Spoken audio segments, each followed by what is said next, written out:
ज्यावेळी अशी मुलं वयामध्ये येतात तर ते पालकांसाठी सगळ्यात मोठं आव्हान आहे, सगळ्यात मोठी चॅलेंज आहे, विशेष करून मुलींच्या बाबतीमध्ये असं. तर तुम्ही पालकांना काय सल्ला द्याल की ज्यावेळी अशी मुलं जेव्हा वयात येत असतात किंवा वयात आलेल्या अशा मुलांना कशा पद्धतीने तुम्ही सुरक्षित ठेवू शकतात? कारण 24 तास पालक मुलांना सोबत घेऊन जाऊ शकत नाहीत.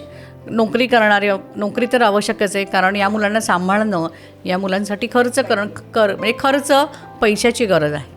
तर अशा वेळी एक पालक म्हणून तुम्ही काय सल्ला द्याल? नाही, आईला तर मुलांना ट्रेन करणंच भाग आहे. मुलगा असो, पण मुलासुद्धा मुलांच्या बाबतीत पण ह्याच गोष्टी आहेत. बऱ्याचशा गोष्टी अशा आहेत, पण फक्त मुलांच्या बाबतीत वडील पालक सांगू शकतो.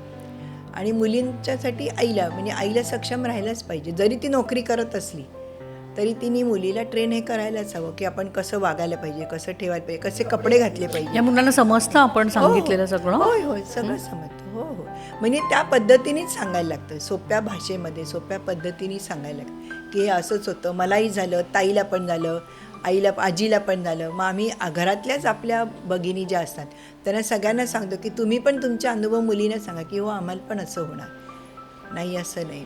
विशेषतः पिरियडमध्ये की असं होतं, शारीरिक वाढ होते आपली, ती पण मुलींना आम्हाला सांगायला लागते की वाढणार असं. मग काही चित्र दाखवून, काही फोटो दाखवून, मॅगझिनमधलं काही दाखवून, असं ब्रा वापरायची का वापरायची ते पण सांगायला लागतं. पण हे सोप्या शब्दात त्यांना सांगितलं ना पटतं.